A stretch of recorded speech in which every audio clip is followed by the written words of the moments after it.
Hello प्यारे बच्चों, welcome once again to this incredible platform of Edulever. इस video में हम डिस्कस करेंगे क्लास 10th इंग्लिश का भोली चैप्टर के मोस्ट इंपोर्टेंट 5 क्वेश्चंस को। ये वो 5 क्वेश्चंस हैं जो आपके एग्जामिनेशन में आने की प्रोबेबिलिटी बहुत ज्यादा है, तो बहुत अच्छे से देखेंगे, हर एक पार्ट को देखेंगे, आपको मजे आ जाएंगे। और भोली चैप्टर को अगर आपने पहले से अच्छे से तरीके से लर्न कर रखा है तो आप इसके हर एक क्वेश्चन का आंसर भी बहुत ही सिंपल फॉर्म में देख सकते हैं, या फिर आप सिंपल फॉर्म में इसे लिख भी सकते हैं। तो चलिए एक एक करके वीडियो को स्टार्ट करते हैं।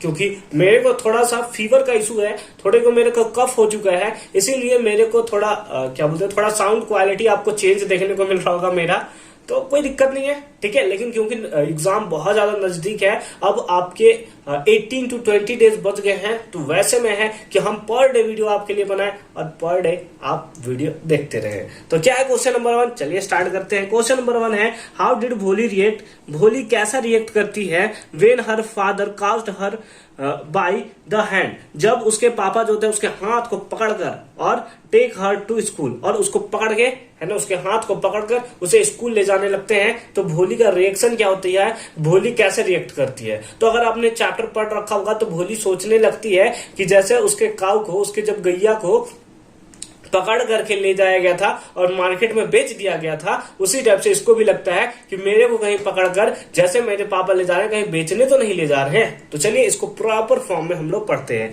Bholi's father caught her by her hand to take her to school, है ना, to take her to school, लेकिन उसे पता नहीं रहता है कि स्कूल क्या होता है। तो सी वाज स्केयर्ड, वो डरी होती है, as she did not know what the school was like, है ना, उसको पता ही नहीं होता है कि स्कूल कैसा होता है, स्कूल क्या होता है। She remembered how her old cow had been turned out of the house and sold, किस तरह से उसे ये याद रहता है कि किस तरह से उसके ओल्ड काउ को पकड़ा गया था और फिर मार्केट में बेच दिया गया था।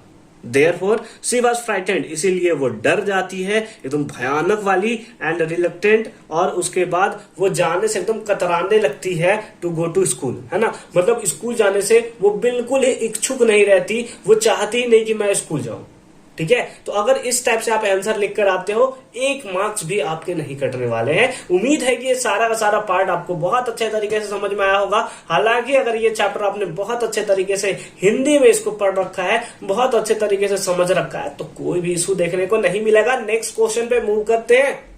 क्वेश्चन नंबर 2 है, भोली वाज फैसिनेटेड, है ना, भोली जो है फैसिनेटेड हो जाती है किससे, by the walls of the classroom, जो क्लासरूम में वॉल होता है उसे फैसिनेटेड हो जाती है, मजा आने लगता है उसको वॉल्स को देखकर। क्यों ऐसा होता है इसके बारे में हमें बताना है। चलिए देखते हैं क्या है इसका answer. The walls of the classroom has bright, है ना, जो क्लासरूम का वॉल्स होता है बहुत ज्यादा ब्राइट होता है और उस पे कलरफुल इमेजेस होते हैं। किस टाइप से कलरफुल इमेजेस होते हैं, किस टाइप के कलरफुल पिक्चर होते हैं। ऑफ अ हॉर्स, एक घोड़े का होता है, अ गोट, बकरी का होता है, अ पैरॉट एंड अ काउ, है ना, उसके साथ साथ उनके गैया का होता है। तो देख रहे हैं इस टाइप से हमें देखने को मिल रहा है कि क्लासरूम का जो वॉल्स है वो बहुत ज्यादा ब्राइट होता है, कलरफुल पिक्चर होता है उस पे, जैसे हॉर्स का होता है, गोट का होता है, पैरट का होता है, काउ का होता है। तो उसको थोड़ा ना फैमिलियर टाइप का लगता है, किसको, भोली को थोड़ा फैमिलियर टाइप का लगता है, क्योंकि उसने गांव में कभी ना कभी 1-2 बार इसे तो जरूर देख रखा था। देखिए क्या है, दे ऑल लुक्ड फैमिलियर, सारा का सारा उसे फैमिलियर लगता है, and where like the ones in the village, एक बार कहीं ना कहीं उसे विलेज में देख रखा था, इसीलिए वो फैसिनेटेड हो जाती है। That is why she was fascinated by the walls, ठीक है। तो आई होप कि सेकंड पार्ट भी आपको अच्छे से समझ में आया होगा। इस टाइप से आपको लिखने हैं, 2-2 मार्क्स के क्वेश्चंस आने वाले हैं, कोई भी इशू नहीं होगा अगर आप इस टाइप से टू द पॉइंट में आप आंसर लिखते हो तो, ठीक है, ठीक है। नेक्स्ट क्वेश्चन पे मूव किया जाए, इंपोर्टेंट क्वेश्चन है, अच्छी तरीके से देखना।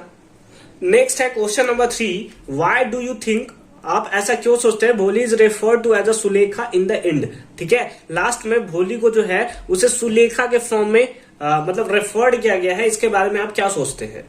तो आपको पता है कि द वर्ड भोली मीन सिंपलटन, आपको ऐसे भी भोली, भोला भाली, ठीक है तो उसका मतलब होता है एकदम सिंपल फॉर्म में रहने वाले, जिसको किसी से भी मतलब ना हो, एकदम सिंपल फॉर्म वाले, ठीक है। On the contrary Sulekha means the person with good hand writing, जबकि सुलेखा मतलब क्या होता है, एक ऐसी मतलब एक ऐसा पर्सन जिसके पास क्या हो, गुड हैंड राइटिंग हो। सुलेखा लड़का का तो नाम नहीं होगा, तो हम बोल सकते हैं एक ऐसी गर्ल्स जिसके गुड हैंड राइटिंग हो।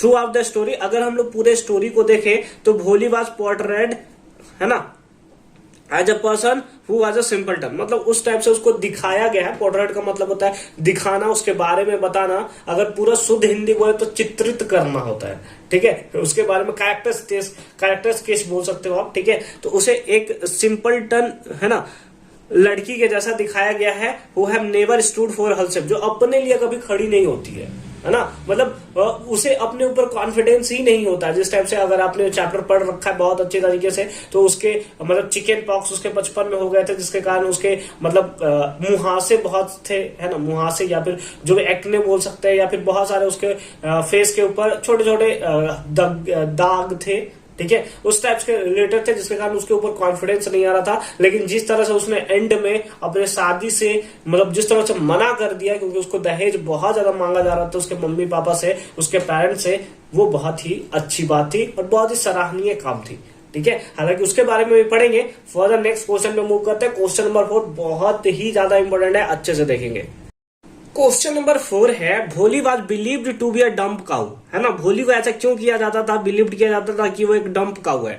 डंप काउ का अगर आप लोग हिंदी देखना चाहे तो होता है गूंगी गैया, है ना, मतलब जो कम बोलती है। मतलब गूंगी तो मतलब ऐसा होता है जो बोल ही नहीं पाता है, लेकिन जो भोली थी वो भी बहुत ही कम बोलती थी, इसीलिए उसे चैप्टर में गूंगी गाय यानी कि डंप गाउ के फॉर्म में दिखाया गया है। तो ऐसा क्यों दिखाया गया है? What turn into a fearless bold and confident girl, और क्या ऐसा होता है कि वो फियरलेस बोल्ड और कॉन्फिडेंट गर्ल बन जाती है, इसी के बारे में हमें डिस्क्राइब करना है। तो चलिए डिस्क्राइब करते हैं।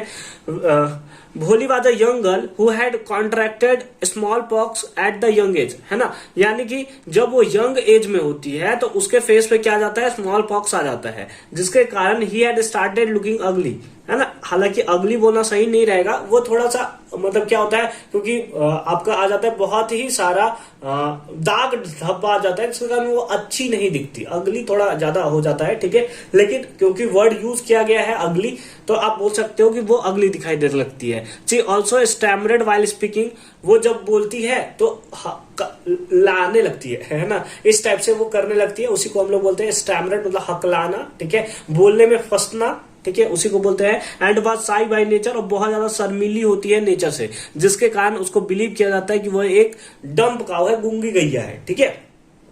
अच्छी बात है। तो ये क्या टर्न करता है जिसके कारण वो फियरलेस बोल्ड और कॉन्फिडेंट गर्ल बन जाती है, इसके बारे में भी समझ लेते हैं ना। When she was admitted to school, जब उसे स्कूल में एडमिट किया जाता है प्राइमरी एजुकेशन के लिए, her teacher was very affectionate to her, ठीक है, यानी कि उसको बहुत ज्यादा मानती है उनकी टीचर। जब उसे स्कूल में एडमिट किया जाता है तो वहां की जो टीचर होती है उसे बहुत ज्यादा मानती है, बहुत ज्यादा प्यार करती है, ठीक है। साथ ही साथ she encourage her to succeed and help her to gain confidence, और साथ ही साथ उसे इंक्रीज करती है कि तुम भी सक्सीड कर सकती हो, तुम भी बहुत अच्छे से, मतलब उसको इंकरेज करती है, उसको हेल्प करती है कि तुम अपने कॉन्फिडेंट को गेन करो, तुम डंप काउ नहीं हो, ठीक है।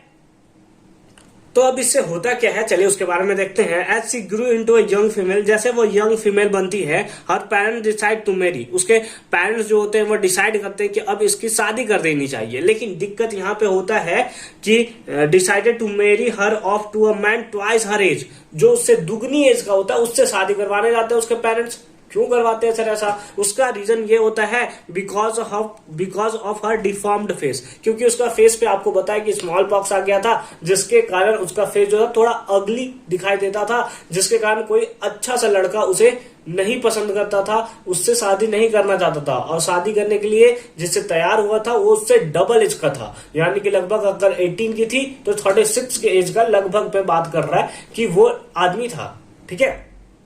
जिसके कारण भोली क्या करती है, बोल्डली एकदम रिफ्यूज कर देती है, मना कर देती है कि नहीं, हम नहीं शादी करेंगे इस ग्रीडी मैन से, है ना, जो हमसे दहेज की भी मांग करता है, अब दुगनी एज का भी है, हम नहीं करने वाले इससे, ठीक है। और hence he turn into a fearless bold and confidence girl, और जिस कारण से वो उसे बोल्ड, कॉन्फिडेंस और साथ ही साथ फियरलेस दिखाया गया है। जहां पहले एक डंप काऊ की तरह थी, कुछ भी नहीं बोलती थी, सबके हाँ में हाँ मिलाती थी, जब उसको स्कूल भेजा जाता था तो उसे लगता था कि मेरे को बेचने के लिए भेजा जा रहा है, वहां से उसने इतना बोल्ड डिसीजन लिया कि शादी नहीं करना है मुझे इस ग्रीडी मैन से। ये बहुत ही ज्यादा उसका बोल्ड था और साथ ही साथ कॉन्फिडेंस को दिखा रहा था, ठीक है। तो आई होप कि क्वेश्चन नंबर 4 आपको बहुत अच्छे तरीके से समझ में आया होगा। ये क्वेश्चन आ सकते हैं आपके 3 मार्क्स में, तो बहुत अच्छे से इसका प्रिपरेशन करके आप रख लोगे। ठीक है, फर्दर मूव किया जाए लास्ट क्वेश्चन पे, दैट इज क्वेश्चन नंबर 5। तो फिफ्थ क्वेश्चन है, भोली is a child difference from other. भोली एक ऐसी बच्ची होती है जो डिफरेंट होती है अदर से।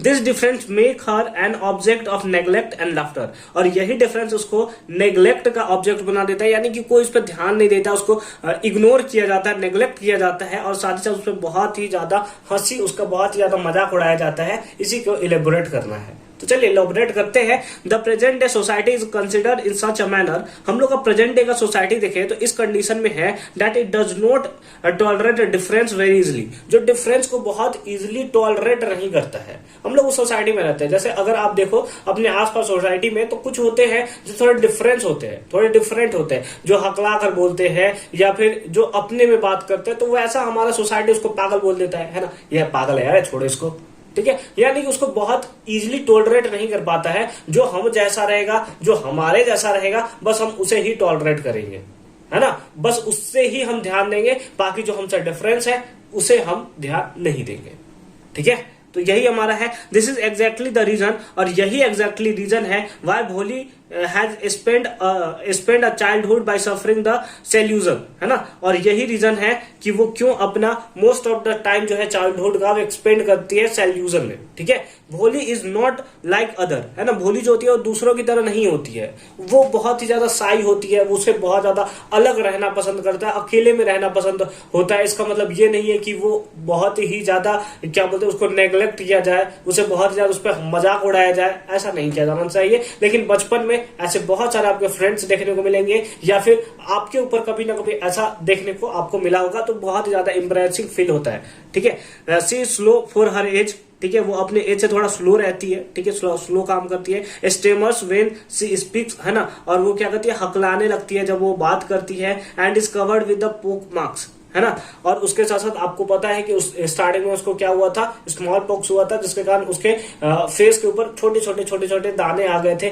छोटे छोटे उसके ऊपर मतलब क्या बोल सकते हैं कि दाग आ गए थे, दाग अभी याद नहीं आ रहा है उसका इंग्लिश यार, ठीक है। तो वो आ गए थे, जिसके कारण वो क्या हुआ था कि बहुत ही ज्यादा उसे मतलब इम्बैरेसिंग फील होता था, ठीक है, एज अ रिजल्ट। और इसका ही रिजल्ट होता है कि she had to suffer a lot. इसके कारण क्या होता है कि वो बहुत ही ज्यादा सफर करती है, as well as her parents ignored her and mistreat her. और साथ ही साथ पेरेंट्स का यहाँ पे रोल बढ़ जाता है कि पेरेंट्स उसको कॉन्फिडेंस दें, है ना, लेकिन पेरेंट्स भी उसके इग्नोर करते हैं उसको, साथ ही साथ उसके साथ मिसट्रीट करते हैं, तो उसका कॉन्फिडेंस और डाउन हो जाता है। जब पेरेंट्स ही नहीं मिसट्रीट कर रहे हैं उसके साथ, पेरेंट्स ही नहीं मान रहे, पेरेंट्स ही कॉन्फिडेंस प्रोवाइड नहीं कर रहे, तो बच्चा का कॉन्फिडेंस तो घट ही जाएगा। तो इसीलिए जो 10th का एग्जामिनेशन है उसमें पेरेंट्स का रोल भी बढ़ जाता है। पेरेंट्स जिस टाइप से आपको इंकरेज करेंगे उसी टाइप से आपका कॉन्फिडेंस आ जाता है। अगर 1-2 मार्क्स इधर उधर हो जाता है, कभी कभी एग्जामिनेशन होगा जब आपके मार्क्स कम आ जाएंगे, आपको नहीं लेना है। अगर आपके पेरेंट्स जो है अगर आपको नहीं कॉन्फिडेंस करते, आप हमें कमेंट सेक्शन में बताना, हम आपके लिए जरूर वीडियो बनाएंगे, हम आपके लिए जरूर वीडियो बनाएंगे। अगर आपका मार्क्स, अगर कुछ भी प्रॉब्लम आ रही है, अभी कुछ भी इशू फेस करने को आपको मिल रहा है, तो आप हमसे बताएं, ठीक है, एज अ भाई, एज अ मेंटोर या फिर एज अ टीचर, जो भी आप हमको समझते हैं, उसके लिए आप हमें कमेंट सेक्शन में बताइए कि हम अपने डे टू डे लाइफ में जो भी प्रॉब्लम इशू आपको देखने को मिल रहा है, केवल सब्जेक्ट से रिलेटेड नहीं, कोई और से भी रिलेटेड अगर आपको कहीं प्रॉब्लम है तो आप हमें बता सकते हैं कमेंट सेक्शन में, या फिर आप पर्सनली हमसे पूछ सकते हैं हमारे टेलीग्राम चैनल पे, उसका लिंक मिलेगा आपको डिस्क्रिप्शन में, ठीक है। ठीक है, तो अभी आप अपने टाइम को स्पेंड नहीं करें। अगर आपको इधर उधर कहीं भी बातों में डिफरेंस होता है, कहीं आपको ऐसा लगता है कि मेरे साथ मिसट्रीट हो रहा है, मेरे को कॉन्फिडेंस नहीं आ रहा है, मैं मोटिवेटेड नहीं हूं, तो आप हमें कमेंट सेक्शन में जरूर बता सकते हैं। Hence she become an object of neglect and laughter. और यही रीजन होता है कि वो ऑब्जेक्ट बन जाती है एक नेग्लेक्शन का और उसके साथ साथ लाफ्टर का। तो आई होप कि सारा का सारा 5 क्वेश्चन आपको बहुत अच्छे तरीके से समझ में आया होगा। मिलते हैं आपसे नेक्स्ट वीडियो में एक अनदर नया चैप्टर के साथ। अनदर किस चैप्टर के ऊपर आप देखना चाहते हैं मोस्ट इंपोर्टेंट क्वेश्चन का सीरीज, आप हमें कमेंट सेक्शन में जरूर बताएंगे, और हमें टेलीग्राम पे ज्वाइन करना नहीं भूलेंगे। साथ ही साथ हम कंप्लीट इंग्लिश का कोर्स लेकर आए हुए हैं, इंग्लिश मतलब हर एक चैप्टर के इंपॉर्टेंट क्वेश्चंस का सीरीज लेकर आए हुए हैं। अगर आपने अभी तक प्रीवियस वीडियो नहीं देखा है तो आप हमारे सिंपली चैनल पे जाइए, स्टार्टिंग में आपको केवल और केवल इंग्लिश के ही वीडियोस देखने को मिलेंगे, आराम से आप देख सकते हैं, अदरवाइज उसका लिंक मैं दे दूंगा आपको डिस्क्रिप्शन में। तो मिलते हैं आपसे नेक्स्ट वीडियो में, तब तक के लिए अच्छे से पढ़ाई करते रहिए। All the very best for your board examination.